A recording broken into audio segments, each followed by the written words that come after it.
Welcome back to another episode of Pixel Perfect, a new series looking into the successes of recent games adopting a pixelated graphical art style. Our hardware has moved on far enough where these art styles are now stylistic choices made by developers to recapture a retro feeling or supplement a certain type of experience. While this might seem obsolete, I'd argue it's actually the opposite. These dated experiences truly break the mold and offer enriching and unique experiences that will really stick with you long after the credits have rolled. In this video, I'm going to be talking about two psychological horror visual novels that use their pixelated palette to feed into their mature themes. Oh, and it's just about a girl collecting milk from a supermarket. Hope you all enjoy yourself. It's a funny story. This is another game I stumbled upon almost by accident. A Steam page loves suggesting niche horror games to me, and this is how this one popped up. It's got an impressive number of positive reviews and is very cheap, even if I did manage to pick it up somehow on sale. But I'd argue this is the best way to experience a game like this, to just find it and play it with little to no expectation. What kind of game would you expect if you found milk inside a bag of milk, inside a bag of milk, inside a bag of milk? Maybe a milkman simulator? Sorry to disappoint, but this is not that. Even after playing it for the first time, you might still be feeling the same way, as this game plays its cards very closely to its chest. We've all watched a thought-provoking film, and once it's over you take straight to the internet to try and tell you what might have happened. That's what this game is like. This game did get a sequel, and would you believe it? Milk outside a bag of milk, outside a bag of milk, outside a bag of milk is what it's named. Go figure. The milk starts in the bag as the original game, a psychological horror visual novel. It concerns a girl travelling to the supermarket to pick up said milk. Doesn't sound too hard, doesn't sound too scary. You play as the young girl's imaginary voice inside her head. I've always thought that horror lends itself very well to the visual novel genre. Unlike, say, Outlast, where you can run, hide, and escape, these games make you sit in your discomfort and just wait for any looming scares to just happen to you. Along the way, you'll be faced with choices of what to say to the young girl. These either boil down to words of encouragement or words of dismissal. It becomes increasingly obvious that the young girl is at best of a nervous disposition and at worst fully psychotic. After purchasing the milk and returning home, the girl's mother appears as some baby-faced creature, and then the game just abruptly ends. Make enough unfavourable decisions, however, and the young girl will, in a manner of speaking, dismiss you. It's actually quite sinister. You basically get discarded and have to start the game all over again as a completely new entity. It's a fun personal touch that you can type your name into the game, and that's how it will refer to you, making certain scenes more personal later on. It's fairly obvious which decisions result in negative outcomes, but unfortunately these choices mostly result in a game over screen. It would have been a lot more interesting to see these bad choices catch up with us, and perhaps result in some kind of more sinister alternative ending. Speaking of the ending, it ends with a jarring exchange between the young girl's mother. She's pictured as some baby-faced creature, but still has the soothing words of a mother. What we can learn from this conversation, and from her, I suppose, monologue, is that she has prescribed medicine for some sort of unnamed mental illness due to what we can only assume is the traumatic death of her father. There's quite a lot to unwrap here, but I'll wait to discuss it in greater detail after the context of the sequel. As for the art style, I can't count the number of bits, but I know it's not so many. The almost blurry and difficult to discern objects, I feel, actually bleeds into the story itself. I like to perceive it as we're seeing the world in a similar way to our protagonist, the young girl, sees it, and that a lot of these blurry and hard to make out images can be misconstrued as other less normal objects.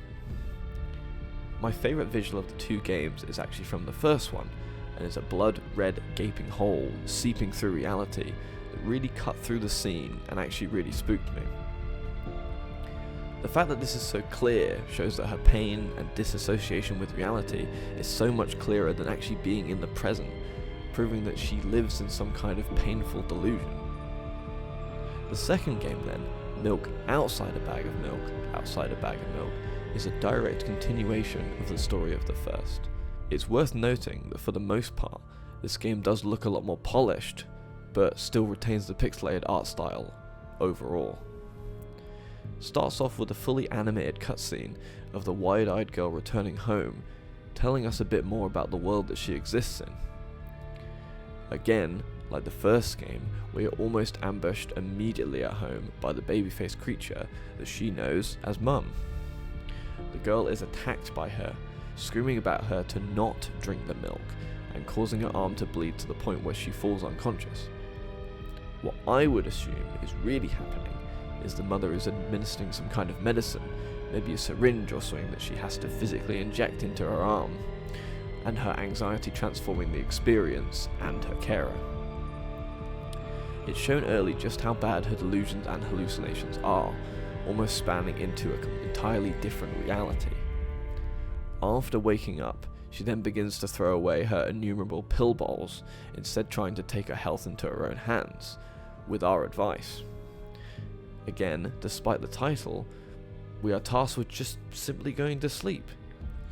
However, this isn't so easy, as the girl finds her intrusive thoughts have escaped her, and have grown, symbolized as little fireflies floating around the room and hiding in various objects. It's a fun little segment, with small little details about how she has ultimately retreated into herself and walked away from her hobbies that she once enjoyed. The game reaches its conclusion when the young girl eventually falls asleep, and we transition back into the very familiar setting of the first game.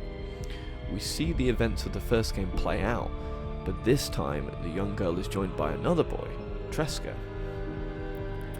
It plays out eerily similar to the original game, but instead Tresca is the problematic child, and the young girl acts as the voice of reason, with us, the imaginary voice, nowhere to be seen. At this point, the dream is cut short with tears, and the game, again, abruptly ends. So, let's unpack this now. It's hard to even get started, as the game is intentionally ambiguous and leaves us with so many questions. This is without even mentioning how intrinsically unreliable our narrator is, as the young girl is our mouthpiece for this world. But sometimes, what we're not seeing, or what isn't said, is just as valuable, or even more so, than what is. We can tell that this girl has some kind of mystery mental illness, with various symptoms relating to many different ailments. We can only assume that this path of anxiety was triggered by the death of her father and the repression of such a violent event. This anxiety seeps into every aspect of her life and is expressed in a transformative quality. This is conveyed often by distortion, more indicative of the first game, as well as uncanny and misleading qualities of the world that we already knew, like the second game. But it's in this confusion, what I can only call a furious cloud formation, as in like when you're looking up at the sky and you see different objects and different scenarios reflected in it, where these blurry images let our minds run wild with scarier thoughts.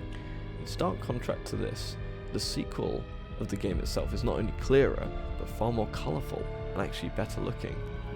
We finally get to see the young girl, who is a lot more put together than we might have assumed. But again, can we really believe what we're seeing? Her room is put together in some sense, but also objects are in disarray, and certain things are just completely gathering dust. We get even more snippets of things being just not quite right, with the outside world on a balcony as some sort of red hellscape, as in like her room is her only refuge from this dangerous world outside. We've mentioned before the demonization of her mother, as in the first game it only extends to her appearance, whereas in the second her actions are demonized as well, implying that she may even be getting worse. It's hard not to get sidetracked with what this game is asking of you, and its introspection into the character and its themes. I think I've already mentioned this before, but horror honestly blends perfectly with the visual novel genre for the intimacy of narrative and keeping you hooked with the questions to wrestle with. Mental health, either intact or hanging by a thread, is a staple of the horror genre. The psychological horror, to be specific, is rife with characters being driven to the edges of their beliefs and their minds being invaded by unimaginable horrors. It's often in these types of media that we either play as a protagonist suffering from some kind of mind-altering illness, like Senua in Senua's Sacrifice, or a villain tarnished by their losses, and that's why we're fighting them. The Milk series is unique in the sense that we fill neither of these roles. We're an imaginary bystander that has no real autonomy, much like ourselves the player, as we are more just experiencing the game rather than playing it. Don't even truly exist, proving how far her mind is beyond normal, with someone else acting as her conscience. I didn't even mention the fourth wall breaks, with the young girl referring to herself as a visual novel character, and even a direct monologue to the player. This does show that despite her mental state, she does have glimmers of control over her own reality. Let's talk about the graphical style for a minute. Does being pixelated enhance this game? As I've mentioned before, the pixelation of the first game helps with the tone, with the blurry backgrounds representing an unseen or illegible danger hidden in the ordinary, in how her mind might attack what we see as normal, but for her she's looking for the danger in it. And then looking at the second game, the visuals are cleaner, but these cleaner visuals are undercut by the intrusive thoughts and juxtaposed by a demonic presence that is again hiding in the ordinary. This is a really great surprise game. As I've said before, I just found it on a whim and I didn't know anything about it, which is perfect. It's actually how I find a lot of the games I play, especially with the smaller and more interesting ones. I do get that visual novels aren't for everyone, I get that, but if you are looking for a genuinely chilling experience that will have you questioning the game itself and maybe even looking at the world slightly differently, this one is for you. Just want to say thank you for anyone who made it this far or just skip to the end. I'm going to have a look at a few more other Pixel games coming up soon, so stay tuned. Cheers. Bye for now.